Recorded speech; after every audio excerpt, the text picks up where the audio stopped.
This week on Bros, Bibles, and Beer. Don't buy into that, especially if you're a Christian. If you're not a Christian, I can't help you. I know revenge. Let's get even. Let's get justice in the way that we see fit. I get it. I get those impulses. But if you're a Christian, either be a Christ follower or don't. I'm just saying, when you zoom out, it is making a difference. I think he was making a cultural difference on a large scale. If he was alive back in the day, he'd be the 13th apostle. There's like all kinds of martyrdom talk that I'm like, slow your roll, right side of the aisle. Yeah. Can we care about them deeply in what they're going through? We should. That's Andy's interpretation of what Charlie Kirk is trying to get to. Actually, in context, this whole podcast. Yeah, you probably shouldn't be listening. Hide your kids. Also, share it with your friends.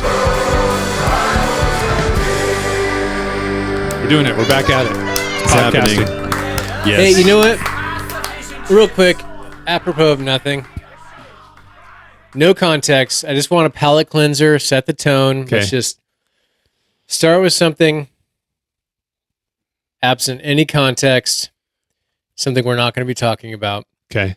This is from Dale Partridge. He's a pastor out in Arizona. Small church, large X following. Liking buff women is homosexual. It's basically being attracted to manly-looking women. All right, moving on. Wow. I want to know where the line is. How buff is too buff? How buff becomes gay in this estimation? Muscle definition? Any of it at all? Any? This guy's must have been tortured during the American Gladiator days. Maybe. Wait, like the ABC 7 not sitcom. It was no. Remember that? There was like Zap and Turbo and oh my God, yeah. I don't remember the names like you do, but that's because I'm a heterosexual, Andy. What can I say? I like a muscular lady. All right. What do we? Well, dude, it's been Andy, it's been a week or so. Oh, let's acknowledge the elephant in the room. That's me. Welcome the back, faceless elephant. Welcome back, Colin. Yeah. Thanks for having me back. Colin Fair's on the ones and twos. Yeah. It has been a week. I was traveling last week, so unfortunately we couldn't record. And I think it would have been cool if we could have at least gotten together then, but it is what it is. But we're together now. And obviously at this point, if you're listening now or in the future, we know what's happened. We know that this is, oh gosh, it's exactly a week after, right? Are we 1 week after? Or does it happen on Wednesday? Charlie Kirk was assassinated. Yeah. It was the day after we recorded our last episode. Yeah. Okay. Where we totally disproved the rapture. Right. Sorry, Troy. But, and actually we mentioned Charlie Kirk as part of, there was a biblical scholar that reacted to, we weren't talking about the rapture with Charlie Kirk, but it was the stabbing on the train in South Carolina or Charlotte, thank you. Which is South Carolina. North. I was right. North. Yeah. Nope. Charlotte's south. Is it? Okay. Google us right. Which one? What's the question? Charlotte. I've done my due diligence. I know. It's Charlotte. Charleston is South Carolina. Yeah. Other C word. Yeah. Well, not. That's what they call it. Yeah. They call it the other Charleston. C word. The other C word. Anyway, and then the next day that happened. So I did put a disclaimer in the show notes of like, hey, Charlie Kirk was mentioned, but yeah. Anyways, obviously we didn't know what was going to happen. And I'll be honest, man, I had a knot in my stomach for an entire week, and it was disturbing on a lot of levels, and I was trying to think, like, do some examination of like what is going on in me? Why am I feeling the way that I'm feeling? And I think at some level, well, it's complicated. Is the unsatisfying short answer. The feelings are super complicated, and I'm imagining us in this room and others have complicated feelings as well. And I don't mean complicated in the way that like the cop out of, hey, I didn't agree with everything that Charlie said. However, like that's that's even beside the point. Right. It doesn't need to be said. It's not important. I don't agree with everything that anybody says, Except including myself sometimes. But the levels of impact that I felt in this were, number one, has our society come to a place where there's an inability to have civil disagreement? That it comes down to, if you disagree with someone else, then murder is on the table. That's one piece of it. The other part of it is, I do agree with a lot of the things that Charlie Kirk says. How many are there people out there that want me to die? That would wish violence upon me? Which of the racist ones are your favorite? And then the last one is just like, it's just tragic. It's just for sure deeply tragic, and like it just hurts. It hurts for Charlie's family. It hurts for those who know him and care about him. I think it hurts for our nation. I think our nation is hurt by this, because if you find yourself aligning with his politics and his belief system and his worldview and his religious and faith views, it's painful in one aspect. If you're on the other side and you feel like you're catching blame for, I hesitate to say this, but like justly or unjustly, you're catching blame for some of this, that hurts too. And so I think all of that kind of stuff just contributed to this, like, again, this just pit in my stomach. And then I did probably not the best thing in the world, which is you go to social media and you start to like poke around. And so for me, it was Facebook and X. And I'll say I unintentionally saw a video clip of the actual assassination. The close-up one? Yeah. And yeah, I wish I hadn't.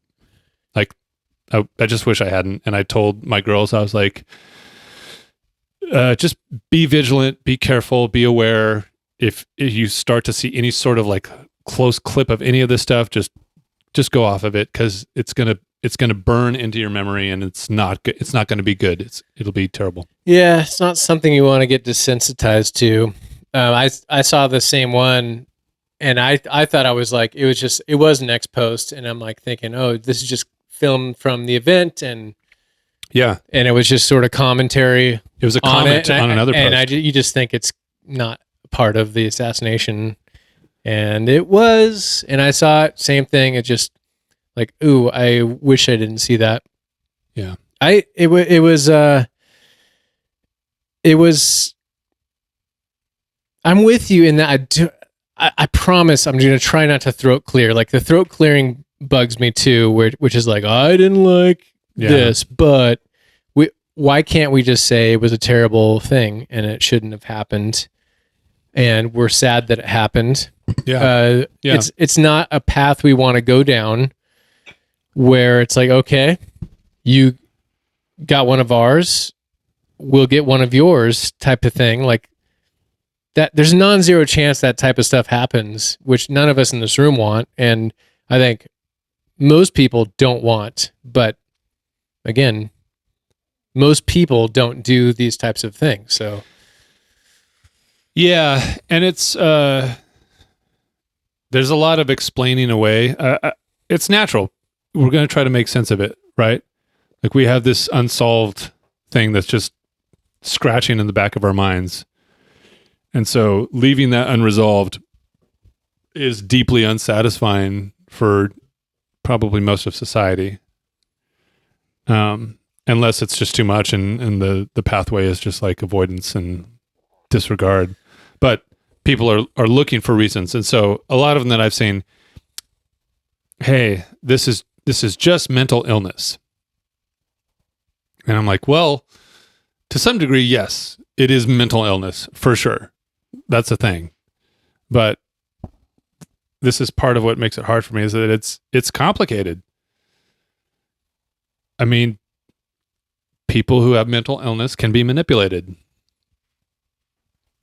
So is there manipulation, and to what degree has social commentary and othering led to these kinds of events? Now, I'm sorry, I'm talking a lot, so feel free to cut me off at any time. It's okay.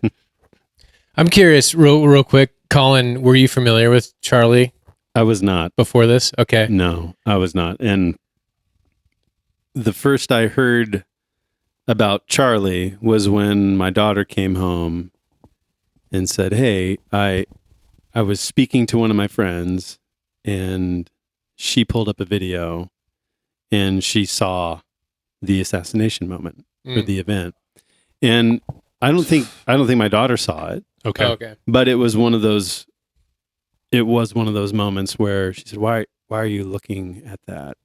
Yeah. And then one of her classmates, not that she knows, but one of her classmates took the posture of, "Hey, this is great. He had it coming. He deserves it, He deserves what he got. etc." And then again, my daughter's, she's speaking with my wife and saying, I couldn't understand why he felt the need to post that. Mm. And okay, if that's your opinion, how are you helping anybody? Yeah. Just keep that to yourself. This is bad. This is tragic. This isn't good. And my daughter doesn't really have any. She hasn't been following Charlie Kirk. She doesn't know who he is. It's just a fact of that's Sure. a dad who has kids, Yeah. and he doesn't exist anymore. Yeah. And so she's thinking empathy's triggered, and she's thinking, okay, if I was a kid, that's not okay. That's not the future I'd want to live into. So I don't know him. Yeah. Yeah, there was a couple people on last Sunday. It's our church is an interesting mix, to say the least, because we're not like a flag waving left or right church, and so you end up with people that are worshiping they're just assuming. My guess would be most people at our church just assume people think the way they do about God, about Jesus, what his life, death and resurrection means. Probably most churches. Politically. Probably most churches. But some churches, you can just assume it based on what the pastor does. Our church is not a flag waving, like LGBTQ plus thing. It's not a MAGA church, or it's a, hey, let's come to the watering hole of Jesus, which obviously is still going to mean different things, but We strive to live in the messy middle. right. Which, depending on your perspective, means we're part of the problem in both directions.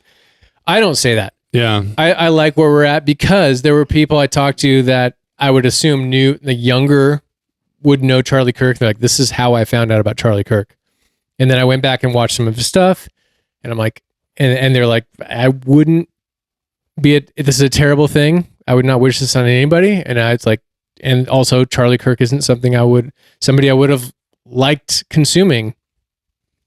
To another person was talking about, hey, next Sunday, I think his actual funeral is this coming Sunday, I think so. Yeah. which I think is intentional, and I hate it. But he was like, we should live stream it Who? for our church service. Someone told at you church, this? yes. At our church, yes. For our church, we should live We should stream it. it would be important to live stream it. To which I have like a visceral no. And also I'm like, I'm disappointed in Turning Point or whoever is planning this. It's like, you kind of know what you're doing. There's like a martyrdom factor going on that I think is not necessarily healthy. But that aside, it is an interesting mix. Why not?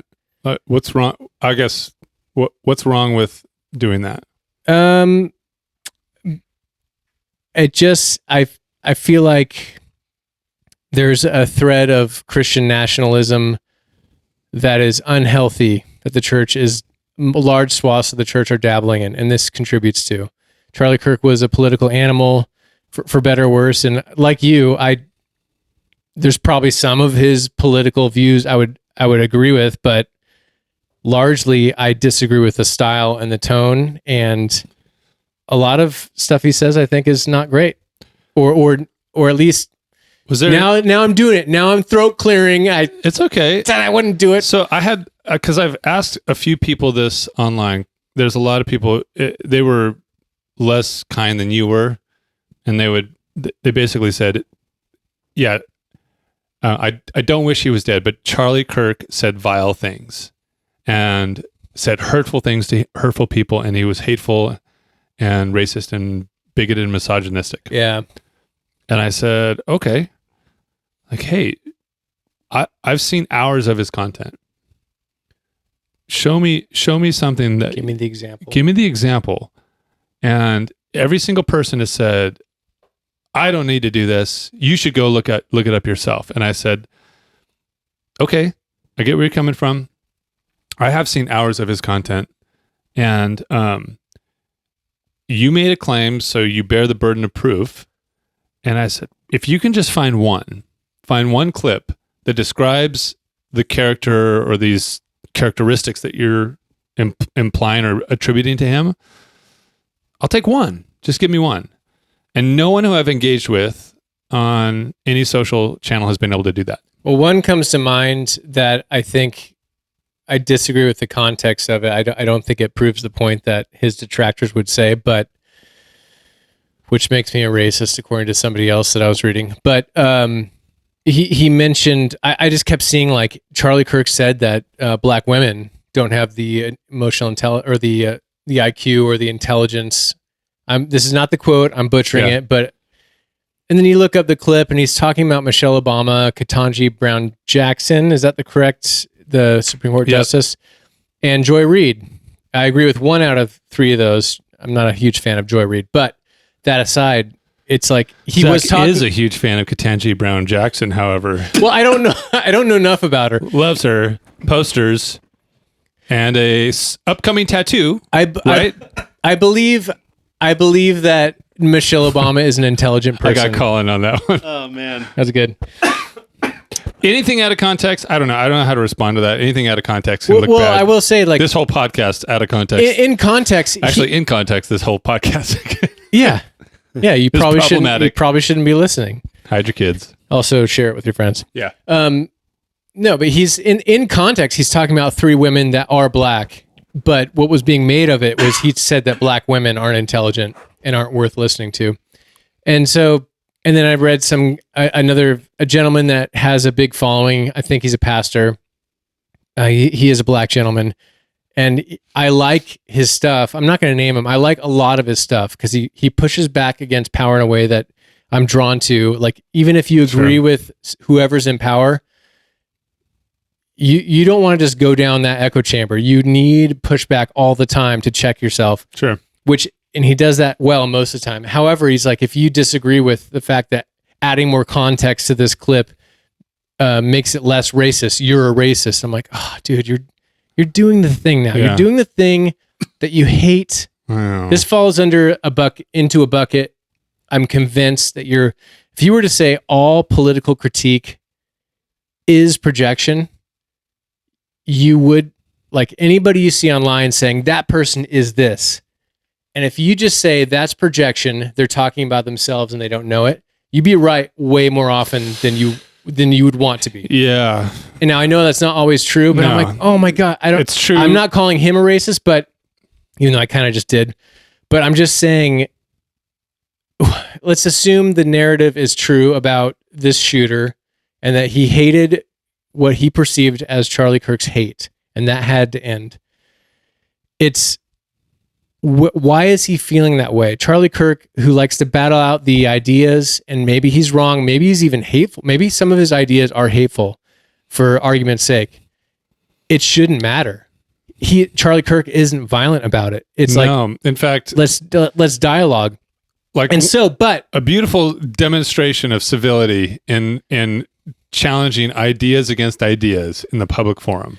And he did fall prey, or he was guilty of sometimes going for the like own the libs gotcha moments and looking for those sound bites, which is a tactic I don't like. I don't think it changes minds. It just fires up your own side and then turns other people against you. It doesn't change minds. I don't know if the data points to that, though. Yes, maybe on an individual basis. You can find examples of it. But I'm just saying, when you zoom out, it is making a difference. I think he was making a cultural difference on a large scale. I think he was changing minds, and I think he is changing minds. Well, I'm not going to say he didn't change minds, but that maybe it's just that style. I'll send you the montage of clips of people who are like, "Okay, you changed my mind." Yeah, I believe you. Let me just make it about me then. Okay, which is what I really love to do. It's just a style that I don't think on average is. I love the dialogue back and forth, but it's the owning the libs type stuff, like the gotcha moments. It's abrasive. I've seen enough of those, and I can tell you that when someone comes at him respectfully and is interested in having a genuine conversation and dialogue, he returns like for like, or he did. Oh, I believe you. For sure. When they're a dick, I've seen that too. When they're a dick to him, he's like, okay. He goes into dick mode. Well, or he can. Yeah. Or okay, then he's like, you're not treating me with respect. He doesn't deeply disrespect them, but now he's like, I'm not going to pull any punches now. I'm going to expose where you're wrong. Right. And I'm not going to do it in as gentle a way as I could have. Right. So, but my overall point, like I don't disagree with that. He's not right now. I've seen he should be, if he was alive back in the day, he'd be the 13th apostle.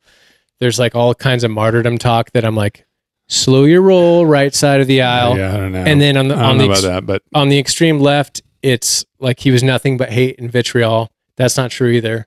Yeah, he's like anybody else. But it's when there's a zero-sum game that we've all.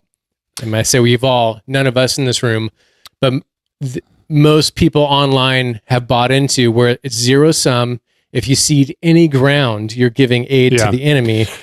But my point was that with this pastor that called people racist for that.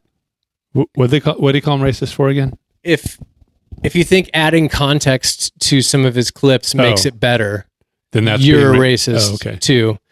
I'm like, you're doing it. Yeah. This, and what I was trying to say about the very, very clumsily, whatever was feeding the shooter's mind, he's a kid to me. I'm an old man. Can you see the gray? Can you zoom in, Colin? The alleged shooter. Well, yes. We'll get into that later. Maybe we'll have some fun with that. But assume the narrative is correct and this kid just wanted to end Charlie's hate. It's justifiable if it is true from his perspective that Charlie is aiding Hitler, the new Hitler, which is Trump. Like some of the extreme left wing, like that in versus out zero-sum game that is being that caused this kid to take these steps. Yep.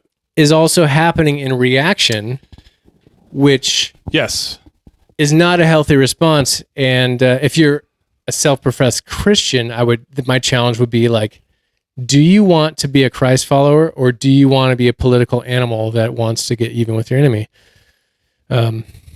Smash cut to. It's a perfect, unintentional, but now because we are all in the hive mind, segue. So no, that was an intentional segue because I am a professional podcaster. One of the, I think I've mentioned before, I do not go on social media. I don't like it. In 2008, I officially just jumped off because things were so politically charged, and I found myself just, I was getting in very frustrating political interactions online, and I would be away from my computer or away from my phone, and it would be in the back of my mind, and I'd be checking, did they respond? And I was like, I hate this. This is gross. This is the worst forum. It's not making me a better person. Oh, it's taking me away from the moment, that my present family, my friends. This sucks. And then coupled with, it's not moving anything forward. No one's minds are being changed. We're not having genuine dialogue. It's just, oh yeah, what about this? Oh yeah, what about this? And no one actually interacts with. Anyway, maybe people got better at it, but this is early internet. It's 2008. Real quick though, before we segue as a little Okay. transition, let's get another palate cleanser from our Well, that sounds good. our Arizona pastor correspondent Dale Partridge. Many women can't have children because they're so obsessed with weightlifting. Did you guys know this? No. Their intense gym routine has distorted their hormones, leading to infertility. Unlike a man's body, a woman's body doesn't function best under extreme athleticism. Women's competition sports and bodybuilding are developments of the feminist movement. Women's bodies are best with 25 to 35% body fat. Yes, be healthy, even toned. There answers your question. He's okay with tone. That's not definition, though. How much tone? But today's fitness industry is ruining women's reproductive health. I don't I think expect that's a you to really say small anything. percentage of women that fall into the camp that he's describing, but that guy's got an axe to grind. I feel like he just needs to ask his wife to work out a little bit. There's something going on. It's a response. He made a comment. Hey, maybe you don't have the second slice of pie. And she's like, what did you say?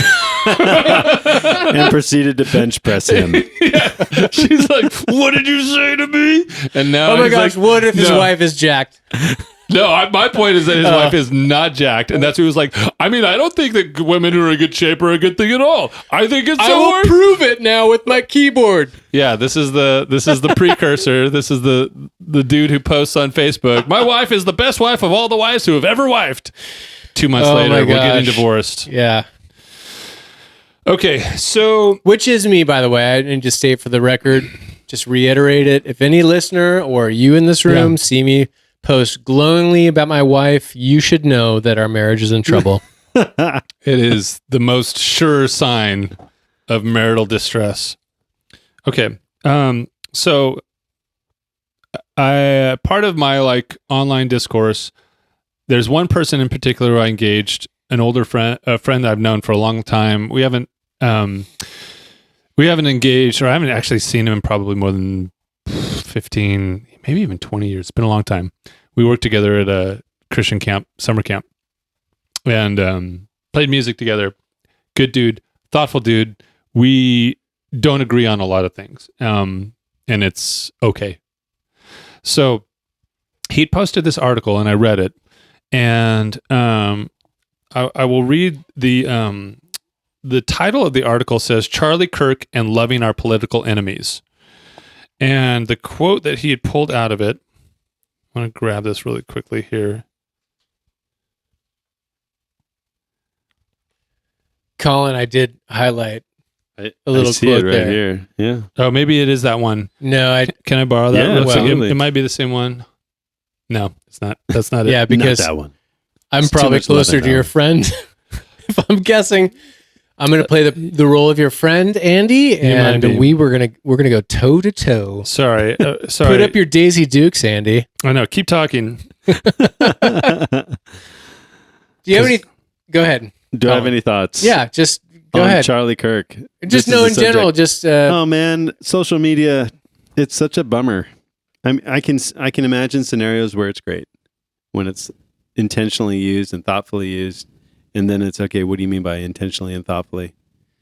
I'm not going to do that right now, but I can't help but think the constant consumption of social media, where you just grow your awareness, just more, baby. I know so much stuff, and I only know what the algorithm is feeding me. And so that shapes my understanding of knowing as a concept. yep. And in addition to that, as I take on new information, there's no accountability for me to do anything new with the information I'm getting. So let's say I'm transformed by that. Well, I can't say transformed is the wrong word to use, but it creates this passive, voyeuristic, inactive, impotent human being, because you constantly look and then you never have to do anything in the Oh moment. my God. Do you remember the words you just said? Enough to Passive, impotent. Those were two. That's all I got for you. voyeuristic. Voyeuristic is another. Yeah. Impotent. Did you already say that? I did. Yeah. Okay. I like saying that word anyway. Again. No, but human being. Yeah. And explore that for a second, as you just were when I stopped you to repeat it and I just ruined it. But because it's powerful what you just said. It's like I can consume and feel like I know. And there's no obligation for me to act on what I've seen. To actually do, other than just like maybe spew out some... Share the post? Is that the extent of our engagement, of our action? Or just blast your own thoughts out on something you don't know anything about, but you have strong feelings about. Yeah, it's very troubling for me. Yeah. And it creates there's the accident. I'm going to drive by it. It's great to watch it. I'm the person in the know. I'll be the first one to call 911 or to put it up and see if it goes viral. But am I doing anything? No. And actually, you see that in some of these, you can find videos of people in tragic situations that are on their phone and they're filming rather than doing. Do you know that certain platforms' algorithms will sort and filter the comments based on what they know about you and what your likely response is to the video? I believe it. I did not know that, Andy, but I trust you because you work for the machine. I do work for the machine. So it will if you believe X, it will show you the comments of people who support X first. I believe it. And if you believe Y, it will show you the comments of people who support Y first. That's so problematic. It is. And I don't think it's okay. I wouldn't say it's even, you could look at it where it's not even malicious. It's just the job of the algorithm is to create engagement. Yeah. Sure. You told the robot what gets more engagement. Yeah. And it's like, well, it looks like when you show people doesn't what make they it want right. to see, it gets more engagement. Yeah. Okay. Okay. Andy has collected his I'm not thoughts. 100% sure if this is the quote that he Do you used. need another palate cleanser from Dale Partridge? No. Okay. I feel like Dale Partridge is that the dude who teaches karate in Napoleon Dynamite. Is that Uncle Rico? No, dude, it's the dude who goes home to Starla every night. Remember, he points to the picture on the wall. This is, man. I can't tell if it's a man or a woman. It's hard to tell. Okay, so the title of this article is Charlie Kirk and Loving Our Political Enemies. It's by Esau Macaulay, or Macaulay. You looked him up on Wikipedia briefly, right? We can put briefly. Put the link in the show notes, and it's from Holy Post online or whatever. What is it? He's a Anglican pastor at a Baptist church. Well, is that even possible? That's what I wondered too. Yeah, I will just read what the top line says. Okay. And American biblical scholar and assistant professor of New Testament at Wheaton College, Illinois, okay. and theologian for the Anglican Diocese of Churches for the Sake of Others. So he's the canon theologian for that community, as well as a theologian in residence at Progressive Baptist Church, a historically black congregation in Chicago. Okay. All right. So one more time. Charlie Kirk and Loving Our Political Enemies. He starts out, after I found out Charlie Kirk had been murdered during a public debate in Utah, I drove about an hour to see my son play soccer. There's much that separates Charlie and me politically. He said much that I oppose strongly, but he was a husband and a father. He's kind of doing the thing that I don't like already. Hey, I don't agree with everything that Charlie says, but like this is, again, in my mind, this is not the time. But I get it. I couldn't help it. I did it too. Yeah. I did it tonight. And you're a dick. I need the world to know. No child or spouse should lose their loved one to political violence. One could extend that to other forms of violence too. I'm going to grab what I think is the quote that he went for. Whether it's political or not. Yeah. Loving our enemies requires a sort of dual recognition. First, we acknowledge that we've been wronged. Enemy love doesn't retreat or pretend that what separates us are small matters. But then, instead of seeking revenge, we declare that our profound differences need not persist. Enemy love acknowledges that both the oppressed and the oppressor are trapped in different ways by the same lie. That one life has more, the lie, which is that one life has more value or is more worthy of compassion than another. Okay. So, in this conversation with a friend of mine, the thing that I struggled with the most was the use of the word enemy. And I said, I'm struggling with this author's article because I think he's being loose with his language. And in it, it's unclear who is my enemy. And my concern is that even if you're trying to couch it in the ideas that Jesus says, love your enemy, you are still choosing to place the stamp of enemy on people or a group of people. And I just don't believe that that's moving us forward as a culture towards unity and civility if you are maybe overusing the term enemy. Interesting. I did not get that. I'm under friend's side. Is this one of the deviations from you and your friend? Yeah, this was one of the deviations. So this is what I got from it too, because I said he had come back with, hey, Jesus said love your enemy. And I'm like, he also said love your neighbor. And just because I disagree with you, does that mean that you're my enemy? And that's the part where I felt like, especially in the context, because Charlie Kirk is the only person that he names, other than he gives a list of like political violence, which is questionable. A lot of them are unproven or unclear or have been disproven as political violence. They may or may not be acts of violence. But the problem that I have there is that you start lumping these things into, because I disagree with you, you are now my enemy. You and I disagree. Oh, I get where you're coming from. You and I disagree on plenty of things. You and I disagree on things. All of us have things that we disagree on. I just want everyone to know he looked more intensely at Colin when he said that than me. But you're not my enemies.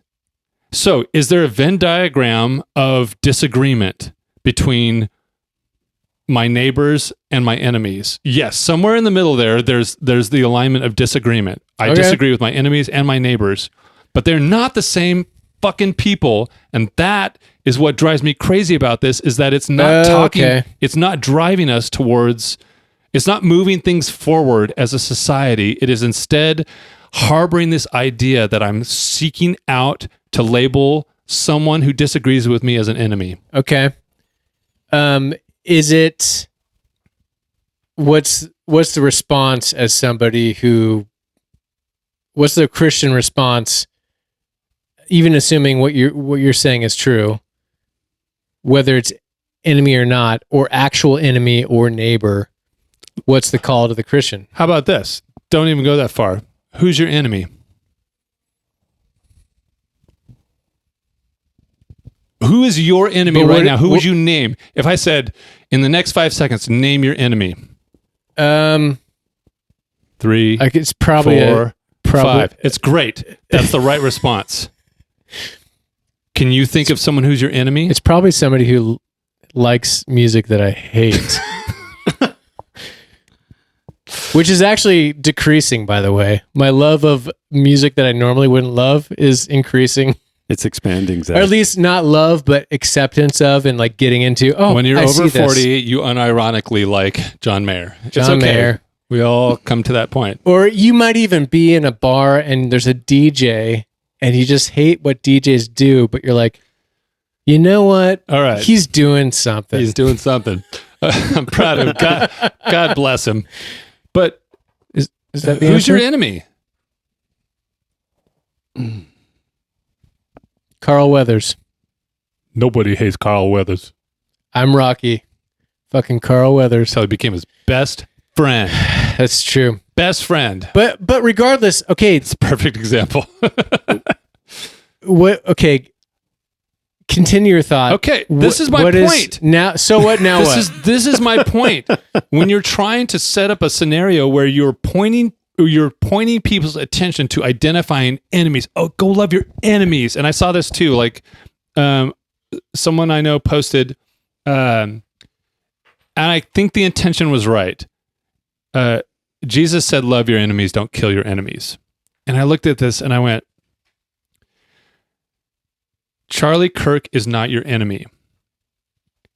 He didn't want you to perish. He didn't want evil to happen to you. There's nothing in what he said that describes any of that.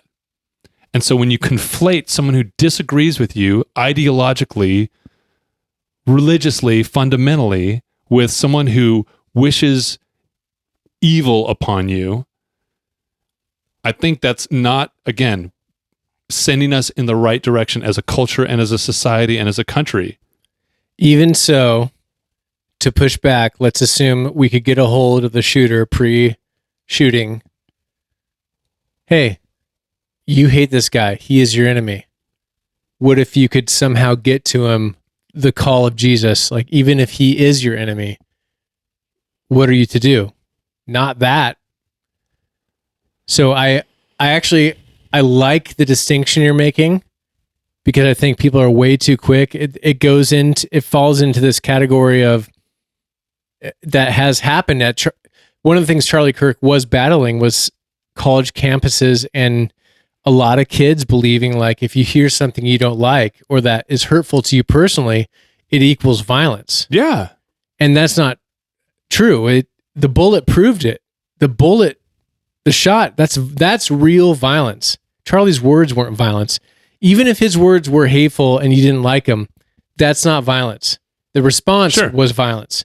So even I agree with your wanting to distinct, and let's slow the roll on declaring who's enemies, because the average Christian isn't thinking love your enemies. They're not thinking about the Christ call. They're thinking of like, oh, wait, I'm on this team. I want good to happen in the world, and therefore we vote for this party. It furthers tribalism. It furthers demonizing the other side. I'm with you on all that, and so maybe I'm yes-anding it.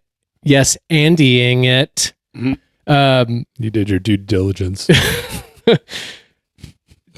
To teaser. A lot of people are looking at, and the response, I'm getting stuff from people I know and love, videos that are shared that fall in line with this quote that I'm going to read now. Okay. This is from Matt Walsh. He's a popular, he's on the Daily Wire. We all know who that guy is. If you don't know who he is, what are you doing? I don't know, but like Colin doesn't know who Matt Walsh is. I don't know who Matt Walsh is. He didn't know who Charlie Kirk was. What is a woman? He did that documentary? Nope. Oh. And I love that. Oh, I kind of envy this right now. I am I was going to say secretly envious. I'll just say it in front of the world. I'm envious of like not knowing some of these cultural milieus and whatnot. I'm uninformed. Keep your pants on. Don't celebrate being uninformed. No, but what you mentioned though before about I can't remember the words you strung together. Impotent, voyeuristic, impotent. It trains people. The algorithm trains people that you have to have an opinion on everything. You have to have, and like you trick yourself into thinking. Well, you have to have a narrow opinion, a very narrow opinion that doesn't get challenged. An opinion, and like the reverse gold is like, no, guess what? You don't have to have an opinion on everything.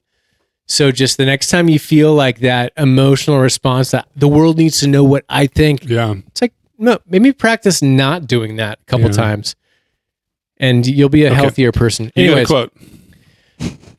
Matt Walsh.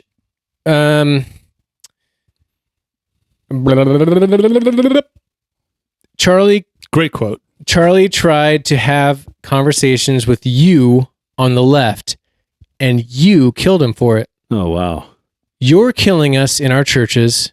You tried to kill our president. You killed one of our greatest advocates in Charlie Kirk. You have been openly cheering for and celebrating and encouraging and committing political violence for years. It's too late to turn the temperature down. This is a professed Christian, by the way. Okay. This is not a time to hold hands. It's a time for justice. This is a time for good to fight back against evil. It is time for the righteous to prevail. So who the fuck is you in this, Matt Walsh? I think he would say it's the political left. I think he's falling. I think one of the mistakes of the left, I know these terms are useful sometimes. Oftentimes, they're the way Matt Walsh is using it is infuriating. But generally on the political left, yeah. I just lost my train of thought. It'll come back to me. But I was shared posts and YouTube shorts, all versions of the left wants you dead. Yeah. And I'm like, what is the left? Oh, yeah. So the left in general will put people in boxes oftentimes, and even the pastor mentioned oppress and oppressor. Yeah. There is a thing in Marxism, and just take that. Just don't get triggered by that. Everyone is triggered by Marx in various ways. They shouldn't be. I agree with you. He's Colin. talking about Marxism. It's an apostrophe S. But in general, in case you were worried, on a cartoonish level, if you look at people as you are either an oppressor or oppressed, that's not the way humans work. There's way more gray than that. Yeah, there's a lot more layers. And so that I push back against people that Marxist types, which I think Marx would have more to say than that. But he is doing that right now. He's doing a version of in versus out in a way. He's creating enemies right now. The person across the street from my parents, that is just all he does is watch MSNBC all day. Yeah. And he thinks my parents are cartoonish MAGA people who hate people. Yeah. My parents are not that, even though they're sympathetic to some of the right-wing stuff and Trump. But I know them enough to know they're not that cartoon character. They're a different cartoon character. Well, everyone's a cartoon character in some of them. Sorry. No, but and also there's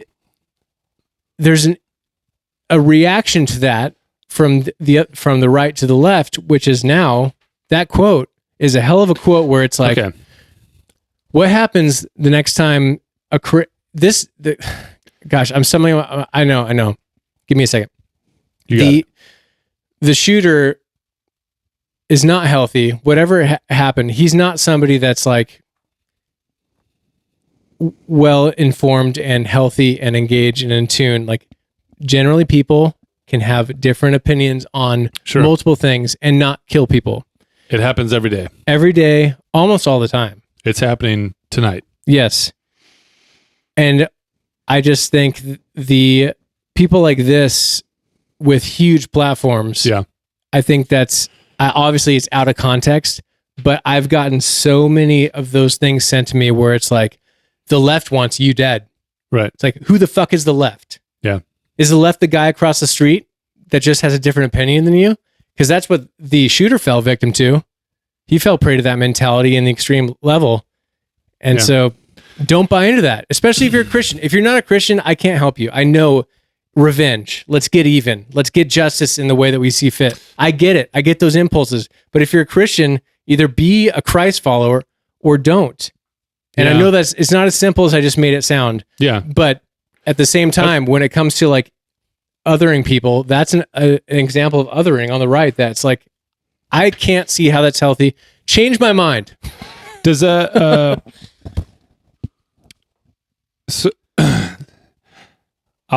pause on whatever the reaction should be to it, but let me respond to what I think the input pre-reaction could be. And I think the input that he describes is, I've heard plenty of and seen plenty of montages of the left calling the right Nazis and fascists. And eventually... I agree, that happens. Yeah. Yeah. It's documented. It's easy to find. You don't have to search very hard. And I think it's gross. And eventually, it's not a leap to say, if you are someone who's mentally unstable and you are being fed a message which says these people are Nazis and fascists and therefore are going to ruin the entire world, why would you not believe that you need to stop that? Yeah. It's would you kill baby Hitler? It's a version of that. It's would you kill baby Hitler? And instead, this translates to would you kill 31-year-old Hitler? Yeah, somebody that might become president one day. Sure. He's on that track. But they don't. It doesn't even have to be president. The description, the He's labeling, assisting Hitler right the now. othering, and the In that othering and logic. labeling of Nazis and fascists is not purely ascribed to Donald Trump. And so, at some level, I think that's where the complexity of what he's leading to. He's vague in what. Oh, I think the world knows where you stand, Andy. He's vague in whatever the response means. He doesn't say what it is, but I'm going to pause. So I'll just draw a line before that. What he's not wrong is is describing you have labeled an entire culture segment of the culture and society as Nazis and fascists, and effectively you are fomenting violence by that type of behavior, because who wouldn't want to stop Hitler? Who wouldn't want to kill Hitler? Right. Baby or not. And I think I would want to like engage that with another hypothetical, since it's a fake hypothetical. I would want to make sure Hitler is nuclear nurtured. baby Hitler has a loving father and mother, and like different. It's like archery. Trans Hitler. You just take. Do you even kill him now? How could you? Are you not supportive? Oh my gosh, I don't even know what to do with that. You just said So I won't do trans Hitler. Yeah, gotcha. Sounds like a C movie. But Hitler in this You got fake to treat the example, trans community better. we go back to baby Okay. Hitler. I agree with that. But unless it's Hitler, I'm just kidding. Baby Hitler, you just take a couple small deviations from early in his life, and you don't have Hitler. So as long as we're talking about fake scenarios where you go back in time and kill Hitler, I have no idea what you're talking about, but I would. it's okay. I would deviate Hitler onto the righteous path. That's fun, and that's fun to think of sweet Hitler, but that's not reality. I'm with you though, but like So that's, I think, I'm going to steelman his point. His point is founded in reality, which is there is scores of data to say you have a contingent of people who would say, I'll just put left of center, people who would not have voted for anyone anywhere right of center, who have chosen to demonize. And I'll use I think can we agree that saying if someone is a Nazi or a fascist, that's demonizing them? Is that okay? Can you agree with that? That's a pretty strong statement. Yeah. read it again. I was chambering. I'm not reading anything. This is coming from my soul. Repeat it again. I mean, I confess. Okay. I was thinking about the next thing I was going to say in real time. Let me humbly confess. That's not I true wasn't dialogue. listening to This you. is what my wife says to me. She's like, don't just wait until it's your turn to talk. Listen to me. I love that in this example, I can be your wife, Andy. You are my work wife. A lot of people think we're already married anyway, so whatever. In the Lord's eyes. I don't know what that means. Pod I don't know what wives. that means. Okay, so It's usually sexual. I kind of lost my train of thought a little bit here. I can't imagine why. Podcast listener or viewer, I'm so Well- sorry. Hey, I saw Colin viscerally body language react as you were talking. You got any thoughts? Like, To which part? I don't know, Yeah, who knows? just anything. While he's At the reclaiming end of his the train day, of thought. at the end of the day, like, I think what Matt Walsh is implying here is that if you demonstrate and promote a certain rhetoric about a large swath of people that implies they are evil and deserve to die, when that happens, do you not retain some level of responsibility for what happened? Which is the exact same logic people are using about why the shooter was justified, which I disagree with.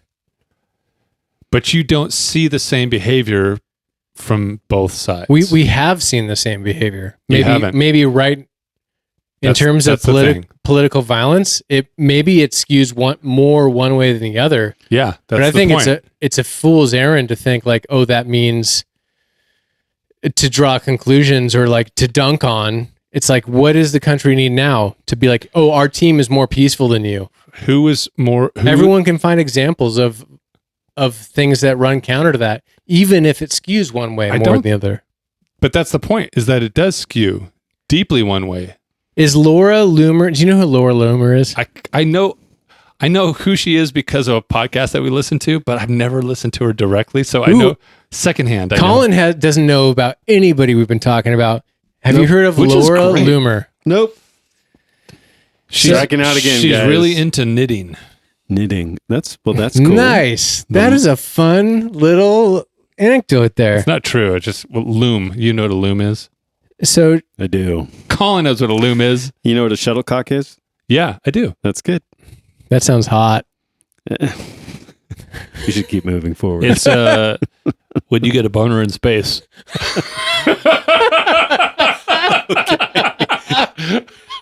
That's what it is. I think that's the scientific term is. That's what they call it. Oh shoot, we can't come out of orbit yet. Charles still hasn't got rid of shuttlecock. We've been docking for a long time. Okay. Laura Loomer, investigative journalist, free spirit, founder of Loomered. Free spirit's the most important point there. This is from her Twitter bio. Loomer Unleashed, former Project Veritas operative. She uses. Wow. America First, feisty Jewess. Anyway, she's got the ear of the president. She's not a bot. She's not nobody. Anyways, one of her recent tweets in response to this, which I think is like sort of what you're talking about, but from the right. Okay. You cannot be kind to your enemy. I just hope people come to realize this soon. You have to be vicious. There's nothing wrong with being vicious for the sake of saving our country. Now, what does vicious mean? If it's true, let's talk about what vicious means. If it's true that the country is going to go away and like literally there's enemies at the gates, Hitler is marching. Yeah. The argument to be vicious, like then you're like, okay, maybe we have to do some things we would not normally do. Yeah. Like if somebody comes into my house, okay, I do not want to kill anyone that comes into my house, even if they have bad intentions. I want to resolve peacefully. It's possible. Yeah. It's not going to end that way. I will not like that. Anyways, with that logic, like you're right. What does it mean? What does this mean? But be that's specific. all we're doing right now on both sides. The reason this guy got to that point is because of his version of that rhetoric. And I would say that Matt Walsh, that the rhetoric of Matt Walsh is like, it leaves it up to the user's imagination to be like, yeah, ooh, that person disagrees with me. That person's on the left, or that person's on the right. That person's MAGA. But that's my point. It's they a recipe. They might be, but that doesn't mean they're your enemy. And I agree with you there. They're not your enemy. Like, and even if they are, even if they have bad intent for you, what's the Christian call?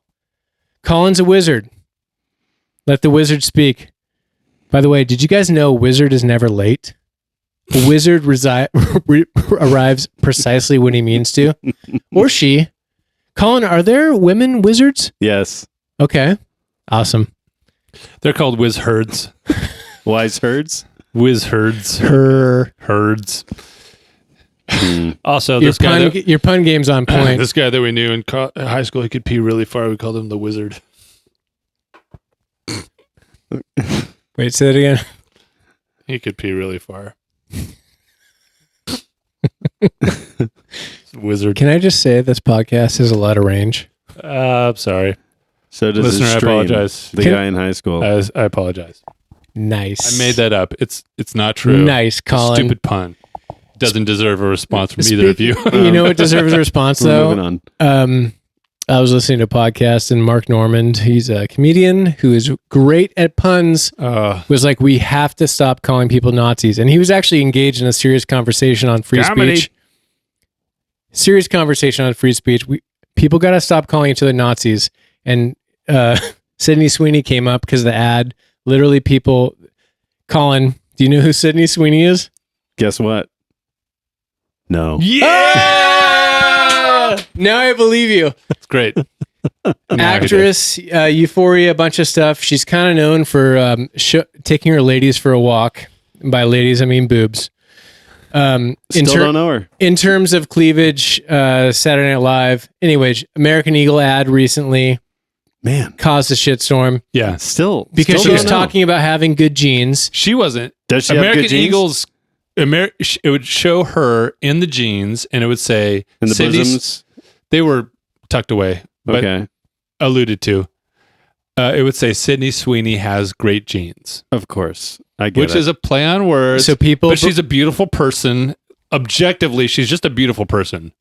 There's scientific ways of So I've solving probably this. seen Sydney Sweeney. You You probably have. That's the reality Yeah. of it. I Okay. just don't Anywho, know that I should it's fine. care about. you probably You shouldn't should. care about She- her. You should care about the social commentary on Sydney And- Sweeney or has great genes. Maybe I shouldn't care about how she's allowing herself to be used in the public eye. Maybe Hey, you got to make hay while the sun shines. Yeah, so Yeah. that's okay. But you're only I don't know 25 enough for about so long. her to care aside from the finely curated image that's being presented to me Yes. that I don't care about. 'Cause Yes. That's Less not about her. This is less about her and more about. Colin, I love you more great. and more. It's good. I love you more and more Well, Never said that. because I don't disagree with anything you just said. Like you're right on all of it.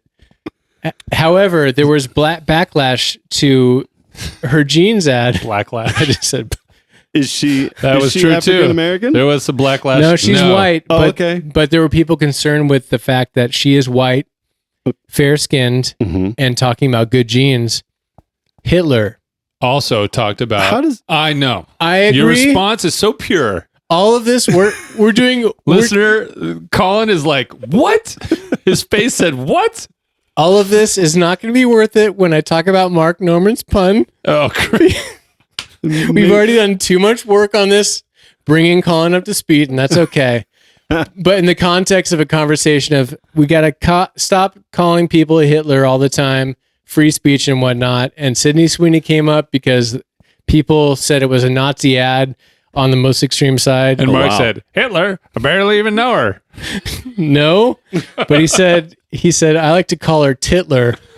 Oh, my God. Oh man. I told you it was a lot of work to get there. It would have It was a lot of work. which I think is because she is actually known for those assets. And Yeah. I'm not saying that's good, but that's the way the world knows her is because she's willing to do that. She's not afraid of it. And I think that's a world-class pun when you're talking about Nazis. I like mine better. Hitler, barely even know her. Yeah. Mm. Titler? Come on. Dude, Hitler's perfect. The Titler. It sounds like Sounds like a Batman Yeah. villain. it's so close to the Riddler. Yeah. Riddle me this. She's the Titler. By the way, that's a word I don't normally use. And I don't remember the last time I've used it. yeah, I don't. it is. Okay. Breasts are just fine. We were talking about demonizing the other side, Unless you're Dale Partridge. and we were talking about outside of whatever retribution it is, identifying if there is a level of demonization and maybe at what point is there pushback, and what does that look like, and maybe is it Christian to push back at any point in time? If you are being demonized and or attacked, did Jesus ever push back against that? That wasn't exactly asked, but this is kind of, I think maybe the underlying question there is, Are you asking us to get biblical? well, I'm asking us if as Christians we are always supposed to subjugate ourselves always in all scenarios. No. Say more. Hmm. Oh. Ooh. No, we can't. There's something about subjugation that, to me, when I hear it said, is a willing and not agreeable, but acquiescent. Like, okay, Yeah. fine. This is how you're going to treat me. I'm not even going to remind you that I'm a human being. I'm going to just take it. I give up. And for every woman who is in an abusive relationship without escape any gospel that says, oh yeah, that's your cross to bear, is bullshit. Yeah. And nonsense and cruel and gross, and that is evil. It's the opposite of good news. And it's oppression. Yeah. And so there is a Christian response in terms of, man, I'm verbally processing right now. This is not well thought out. That's all right. That's how this podcast such works. As podcastery. Yep. Yeah. Podcastery. Yeah. I like that term. It is podcastery. I would say it, like, there are certain moments and contexts and events that occur that demand a response. And sometimes maybe the response is just saying, this isn't right. I'm a human. Yeah. and how you're treating me, my community, is wrong on, and here's all the reasons why it's wrong, and here's how it's wrong, and here how you are failing to imagine what it's like to be in my shoes from a Rawls veil of ignorance perspective, or just from empathy. And because you are failing to imagine, because you feel you don't have to, that shows your privilege, it shows your opportunity, or it shows your tone deafness, your lack of emotional intelligence. It can show how captured you are. Yeah. And by an ideology. Yeah, potentially. And so I don't think turn the other cheek means to remain silent and not look them in the eye while you bleed. Well, say more.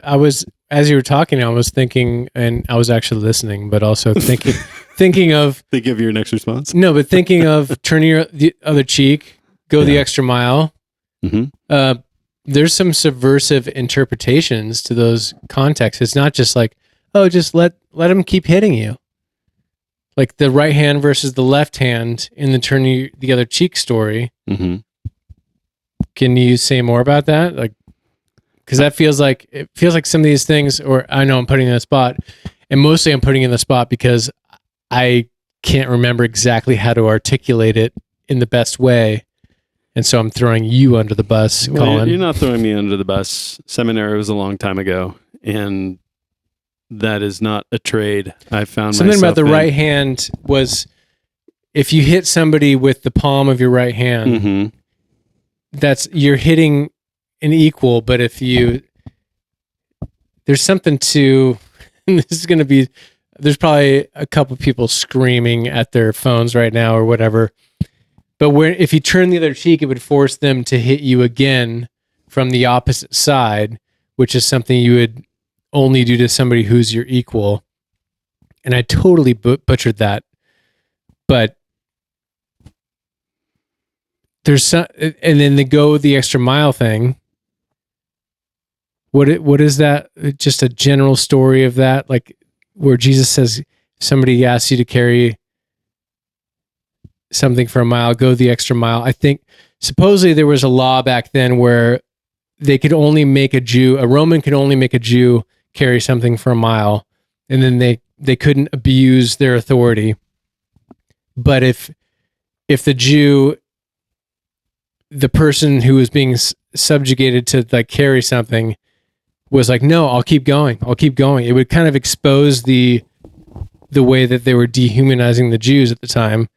Like, there's subversive ways to interpret the turn your other cheek, go the extra mile, where it's like Jesus is practicing a version of, or preaching nonviolent resistance, where you're exposing the system that is keeping you down, but you're not fighting back in a way that's just going to get you slaughtered, which happened in 70 AD.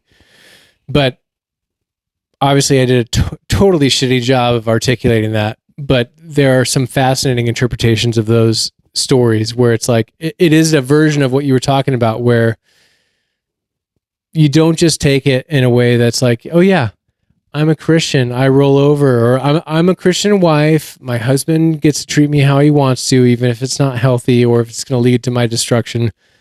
There have to be ways to be able to non-violently resist. But you can't find one example, as far as I know, in the New Testament of violent resistance to oppression and abuse. Peter cut off somebody's ear. And Jesus healed it. I know, but that's the second part. The first one. I'm talking about I proved you wrong. No. 7 points on the board. In the way that I phrased it, you did prove me wrong. You can't find one example where Jesus is okay with something. Because Jesus tells... I'm not making a real point. Jesus I'm just playing a dumb game. I know you are. I'm sorry. Titler. That's my parachute. And for Zack, Colin, I'm Andy. This is Bros, Bibles, and Beer. The best Christian podcast you'll ever hear. Oh. New tagline. New tagline. Rhymes. The best Christian... Yeah. Bros, Bibles, and Beer, the best Christian podcast you'll Christian ever hear. in quotes. Yeah. That might... Okay. I started going down this road, and I think it was based on something you said, which is around the concept of empathy and or sympathy. And there is a quote from Charlie Kirk that has been wrestled with lately and often taken out of context. And the taken out of context piece is that he says... Are you sure you're not just being racist right now by adding context? Keep going. It might be true. This is the part that gets taken out of context. I can't stand the word empathy, actually. I think empathy is a made-up New Age term. It does a lot of damage. That's the first part of the quote that gets cherry-picked. Okay. The second part of the quote is... If that's all we had... If that's all you had, that sounds bad. I call bullshit. But it's very effective when it comes to politics. Sympathy. I prefer more than empathy. That's a separate topic for a different time. His point that I assume that he's trying to make here is that the idea of empathy is, I know how you feel because I've felt that same way before. And sympathy is, I'm trying to understand how you feel. I don't pretend that I know exactly how you feel. That's what he's saying? I would have flipped That's how he's defining those two? Well, no, that's how sympathy, the general definition of sympathy is, I haven't been in your shoes. I'm trying to imagine what it feels like to be in your shoes and feel the feelings that you're feeling. Empathy is, I know exactly what that is. I too have been fired from a job, and therefore I know exactly how you're feeling. Will you look up the definition of empathy? I imagine Andy already has. I gave it to you right now. Empathy is, we've been through the same exact things, and therefore I know the things that you're feeling. I thought if you're Sympathy empathetic, you can understand where somebody's coming through, not necessarily if you've done it or not. That's the key difference. Is that it is empathy is describing, I know exactly because I too have experienced the same thing. And his point that I've seen in other descriptions as well is that sympathy is a better word. How can I know exactly how you feel in something? How can I have been in, I don't have your background. We may have gone through similar circumstances, but the context is all different. The history is all different. You're a different person. You react differently than I do. So instead, I should react with sympathy. I care for you. I want to try to understand where you're coming from, not pretend that I know exactly what it's like to be you. Okay, so after he had understood, asked a bunch of questions, and imagined over time through relationship, would he still say he would not have the capacity for empathy? He'd have to experience the same thing, and he'd have to be the same person. And I think that's what he's trying to say, is that like, I'm never going to be Colin. I don't have Colin's history. I don't have Colin's biology. What's the point? It's not the same chemicals. So to pretend that I know exactly what it's like, exactly what you're going through, is false. His point is,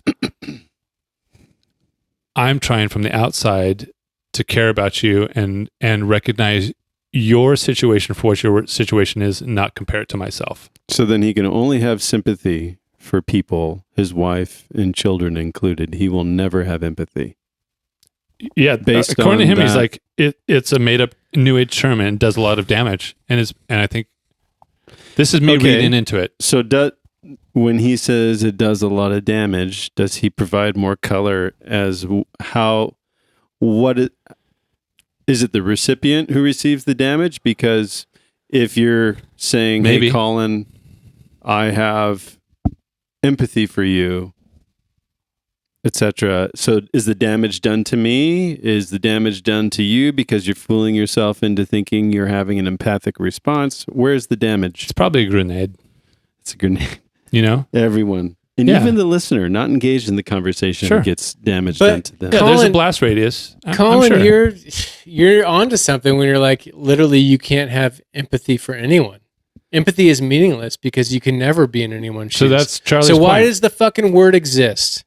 He said it is a made-up term, and it's damaging. Every term I don't know is how made to- His up. point is sympathy. His point is sympathy. That's the Sympathy better is thing. his definition, where half the population would think the way if he just said, what is the word for this? And he said, trying to understand what somebody's going through.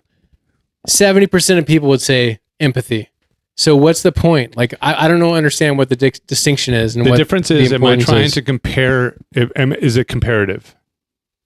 Am I trying to make an association, a comparative association between your experience and my personal experience? And that's how I understand your experience, is that I'm relating it to some experience of my own, which I subjectively decide is the same thing as you're going through. Hey, you lost a kid.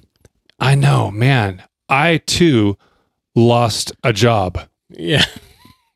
I empathize with you. I know about loss. I'm sorry. This isn't as ridiculous of an example. I'm not. as- I know. I'm sorry. No, you're fine.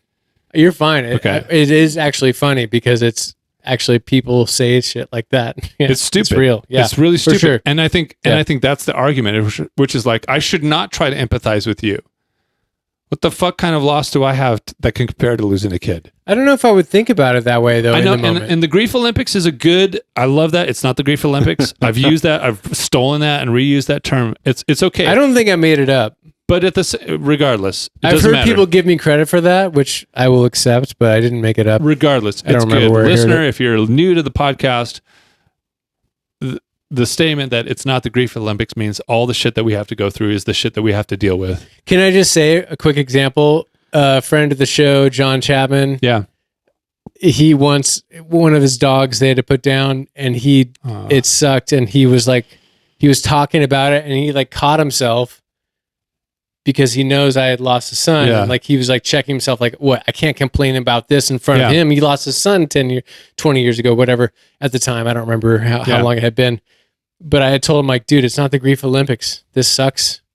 It's okay for this to suck for you. Yeah. And I'm sorry this happened to you. So here's why I think this is my real-time interpretation of why I think that sympathy is more important. Is because I haven't lost a kid. And I still fucking hate it that you did. And so I don't have empathy. I don't know what that's like. But Okay. but it's terrible. And so at some point we as humans can't pretend that we know what it's like to be in someone else's shoes and know exactly what all went into their experience and what led to that experience. Okay. But can we care about them deeply in what they're going through? We should. And Amen. that's Andy's interpretation of what Charlie Kirk is trying to get to. Amen. And I agree with your interpretation wholeheartedly. And I don't know enough about that. I'm not pushing back. It's like part of what's in my. Thank you for saying that. That's real raw and honest, and it's beautiful. It's a club I hope nobody has to be in, but some of us are. Yeah, the distinction between sympathy and empathy. I'm like, when you were first saying it, I'm like, what's the difference? And the way you articulate it is beautiful, and I hope people cling on to that. There's been a couple books out. I don't know if it's out yet. A guy that I like a lot of what he says, Gad Sad. Oh, yeah. I think he has a book out or it's coming out called Suicidal Empathy. And there's been a couple of Christian authors recently on the conservative side of things. They're pushing back on this concept. That are pushing back on the concept.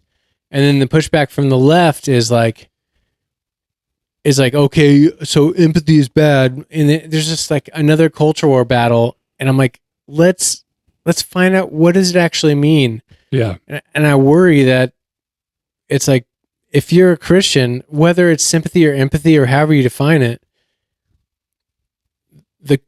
the call is to love no matter what, which is complicated. I know how that works is complicated. But if we don't have that as if our template of looking at things is sometimes you have to be vicious to your enemies, it's like, no. Or at the very least, can we agree, like, what does Christ call for us as Christians? If you're not a Christian, I get it. I feel the impulse to react and to lash out. If you're a Christian, it's like, does it matter? Does it matter all of the stuff that the Bible talks about, like how you treat the outsiders? Because you were once outsiders, you were once immigrants, and you can find examples for and against some of these passages, like the biblical Olympics. I don't know if it's an outsiders or insiders thing, but yeah. I mean, literally immigrants. It's like you were once immigrants in the land. You were once slaves, therefore treat. There are these passages. I'm butchering these passages, but it's not that you're butchering. I just think you're conflating two things of like oppression and oppressor versus the oppressed. Maybe, but I think sympathy, as you just defined it, will go a long way to like understanding what the other person, even if you think that person is your enemy, why are they doing this? You can, if you understand, there's so much cult-like thinking. If you can understand that the other side, like if you can put yourself in their mind and say like, oh, I get their logic, I disagree with it.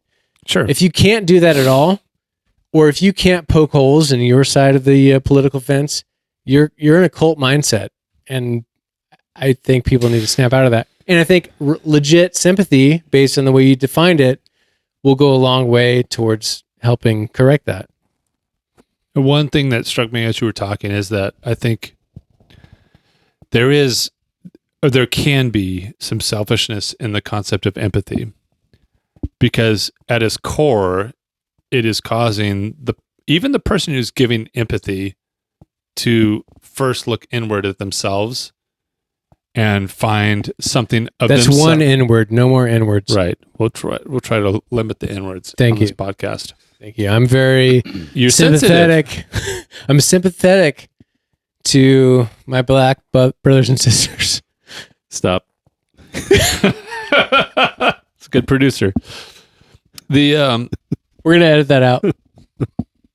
And feel free to push back on me, but there is some point in empathy which is I imagine that the trigger that happens when someone says I'm feeling empathetic is someone shares something that's difficult, and immediately the trigger in their mind is let me think of myself first. Let me find the moment in my life that this reminds me of. It is not on that other person. Mm-hmm. This is my working theory in real time right now, based on kind of just probably my own observations and my own experience. Is Zack not permitted to have empathy on John Chapman because his dog died? Empathy or sympathy? Empathy. By that definition, I can't have empathy because I've never had a dog die. Correct. By the way, I've not said that anyone can't have empathy. I'm not saying you did. Yeah. I don't even know what empathy is now. I know what sympathy is. So the only sympathy with this definition. This is one definition. It doesn't mean it's the right definition. So I would just say that Kirk's definition. I would just say that definition gets play when everyone accepts it. That's when it becomes the definition. Well, empathy. There is general definitions. Empathy. Empathy is I relate to you because I feel like I've experienced the same thing. Sympathy is I'm sorry for your loss. I have not experienced the same thing. Mm-hmm. That's the That's how you're using it. That's the most cut and dry. And not even just me. Like if you try to look it up, that's probably the most like generic description of the two. Empathy is we share the same experience, or we believe we share the same experience. Right. Sympathy is, I'm sorry for your loss. I don't share that same experience. Mm-hmm. And tell me if I'm wrong in the comments. I'm pretty sure that's right. Well, but as a 9 Enneagram peacemaker type, Don't put that label on yourself. as well, There's still that's a the chance. thing is like I measure high in all of the categories because I'm a fucking beast. Super high. I'm an Enneagram beast. You're so high. I have dominant. You're always high. I dominate the Enneagram charts. You might be high right now. But just a little edible. That's not true. What according to the Enneagram, which I think there is something to it. You're not all or nothing anything. There's a version of trying to understand yourself versus purely define yourself with hard edges. Yeah, I hate it when people say, "Oh, that's just my 7-ness. I'm just such a 7." Like it's an excuse. Yeah. Yes, yeah. What are you gonna do? No I'm a 7. excuses. I had to kick him in the crotch. But That's what 7s do. on average, the peacemaker types will you sort of understand. You put yourself in somebody's shoes, even if you have an experience, you can understand. That is sympathy. So okay, maybe. But it's also the way a lot of people define empathy. And I don't know if it matters. It does matter. And that's the problem. This is why it matters. Here's why it matters. Tell me because I am confused. It pretends that I know how you feel. And there's also some narcissism in there, which is like it is somehow. Well, I was talking, right? So yeah, there's narcissism there. It is somehow pointed back to yourself. Oh, Okay. you get where I'm going? From the self-referential standpoint. Yeah. Yeah. Oh, Colin, I'm sorry that you lost your dog. I have lost a dog too. This is the point I'm saying. Like, where I've lost a dog too. I know how that feels. Wait. Are we talking about your dog or my dog now? Whose dog are we talking about? And it gets hijacked all the time. And Yeah, so, the worst version is like, oh, my but even then, even if you lost a dog and I lost a dog, why should I pretend that I know what you're feeling when you lost your dog versus what I'm feeling when I lost my dog? Well, I never said you should pretend anything. I know.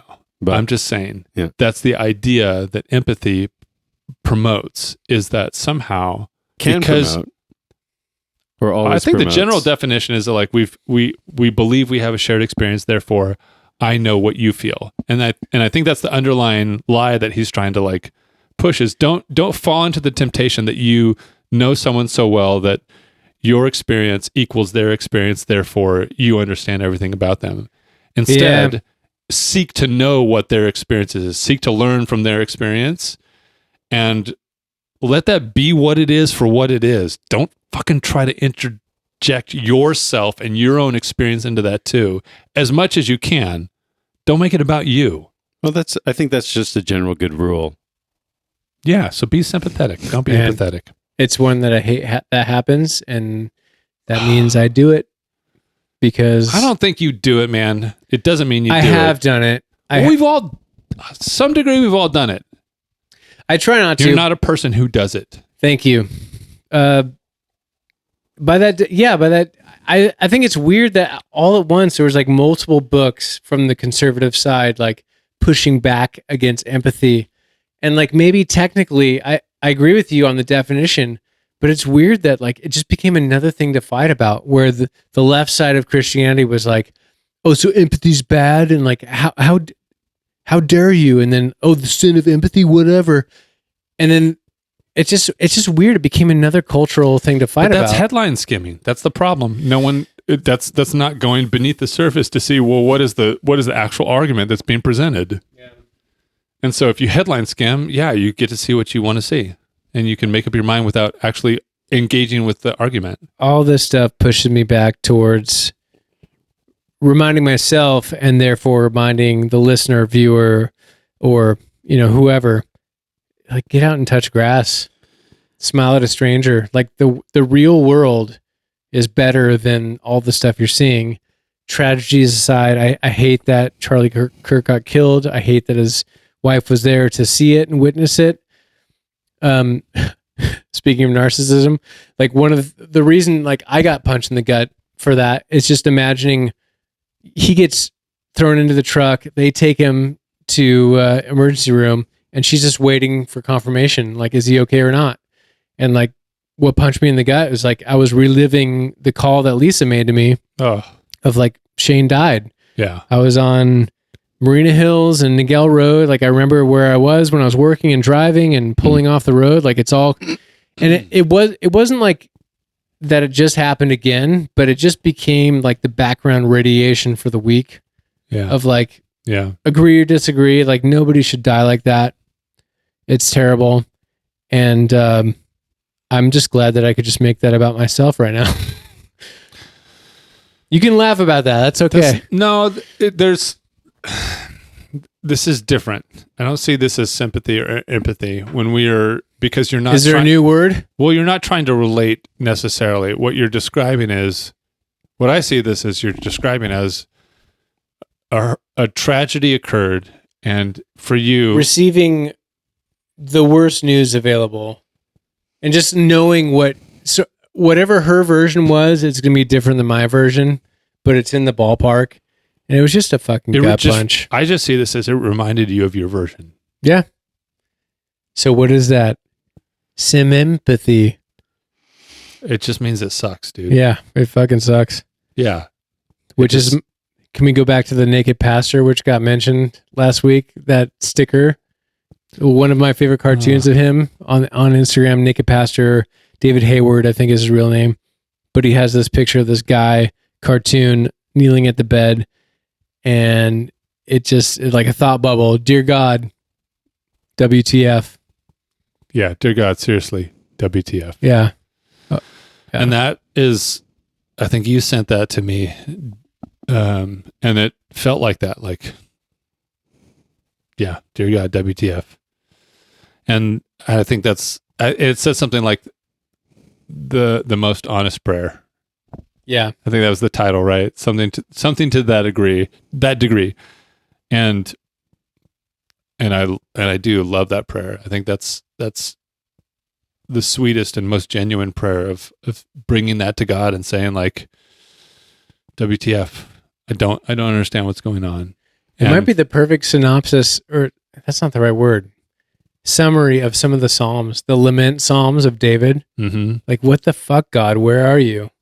I know it doesn't say that in the Bible, but you can easily see where his version of like, where have you gone? Yeah. You left me for dead.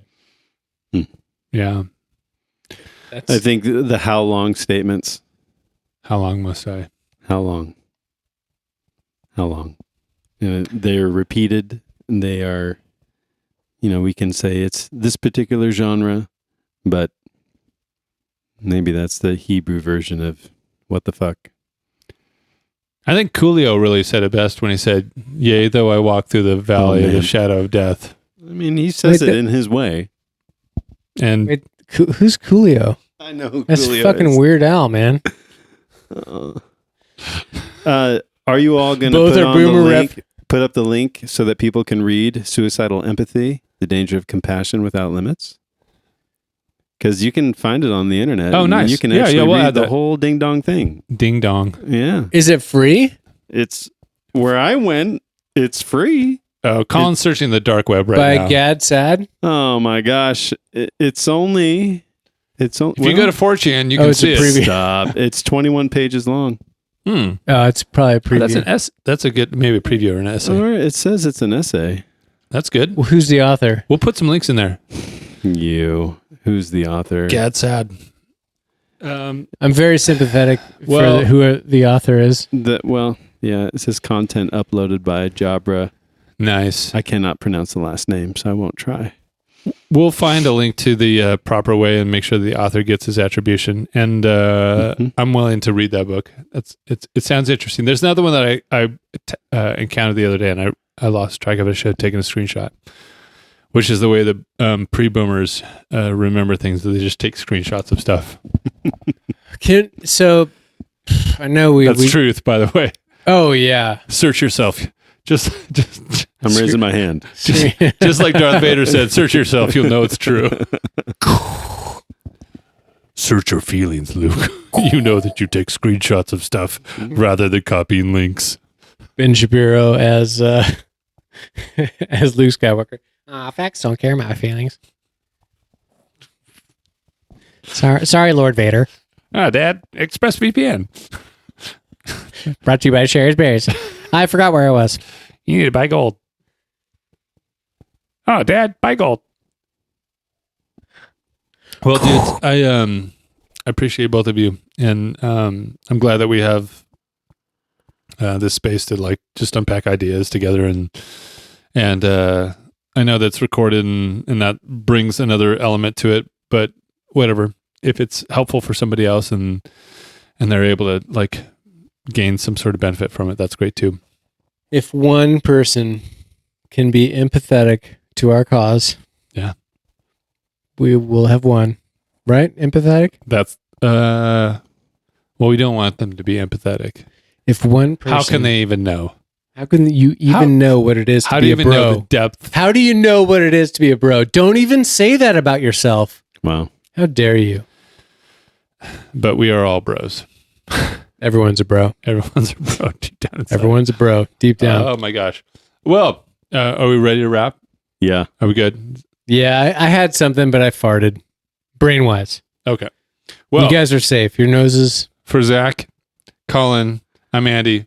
This is Bros, Bibles, and Beer.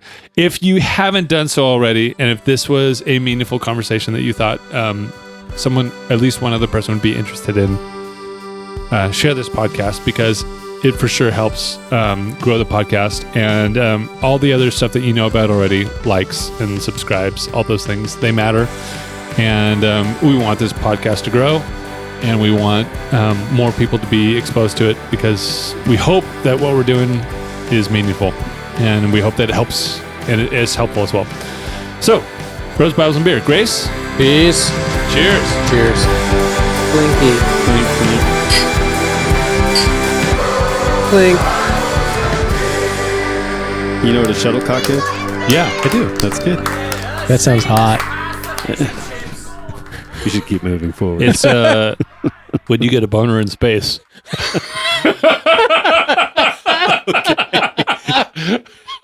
That's what it is. I think that's a scientific